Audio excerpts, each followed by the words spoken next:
अब एक प्रश्न आया है मेरे पास रांची से। आपने पूछा है कि आज पूरे देश पर संकट आया है, पूरा देश त्रस्त है, क्यों नहीं आ रहे भगवान बचाने के लिए?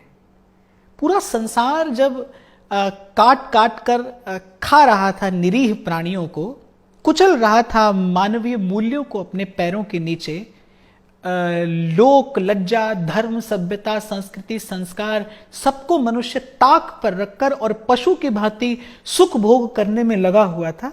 ये प्रश्न तब किसी ने क्यों नहीं पूछा?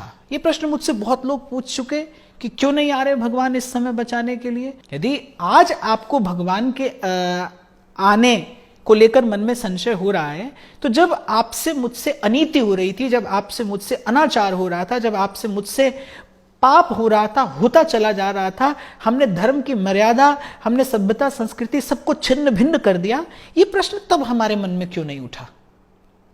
प्रकृति किसी की आलोचना नहीं सहती, प्रकृति अपनी गति से अपना कार्य करती है। आपने और मैंने प्रकृति से छेड़छाड़ की, एक बार नहीं अनेक बार की, और अनेक बार नहीं प्रत्येक बार की। आपने और मैंने प्रकृति का संतुलन बिगाड़ा है।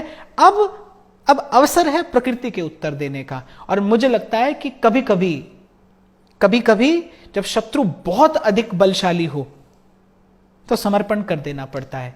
शतरंज खेली होगी कभी आपने, हमेशा आगे बढ़ने वाला ही नहीं जीतता, कभी कभी अपने कदम पीछे हटाने पड़ते हैं। आज पीछे हट जाना चाहिए मनुष्य को, वहां से जहां वो अज्ञान के अंधकार में चलता चलता पहुंच गया। लौट कर आइए फिर से संतों की शरण में, लौट कर आइए फिर से भक्तों की शरण में, लौट कर आइए फिर से धर्म की शरण में, यदि चाहते हैं कि जीवन सुखी रहे, क्योंकि सुख का मूल धर्म है।